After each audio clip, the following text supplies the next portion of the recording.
આજે અમે લઈને આવી ગયા છે high speed chop cutter machine. કલાકોનું કામ મિનિટોમાં કરી નાખશે.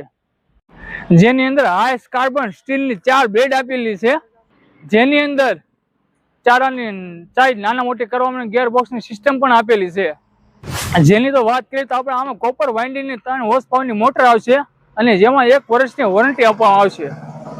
જેની અંદર આ મશીનમાં તમારે કન્વર્ટ બેન્ડની સિસ્ટમ આવે છે, જેની અંદર ચારો ઓટોમેટિક અંદર ખેંચી લે છે. તમારે ધક્કો મારવાની જરૂર નહીં પડે. આમાં આ મશીન ગુજરાતના કોઈ પણ ખૂણે ફ્રી હોમ ડિલિવરી મળી જવાનું છે. જો મિત્ર આ મશીનના કિંમતની વાત કરીએ તો માત્ર ને માત્ર 13,000 રૂપિયામાં ઓર ગુજરાતમાં કોઈ પણ ખૂણે તમને આ મશીન મળી જાય. તો તમે લેવા માંગતા હો આજે જ આ નંબર ઉપર કોન્ટેક્ટ કરો, તો પછી કહેતા નહીં તો તમે રહી ગયા.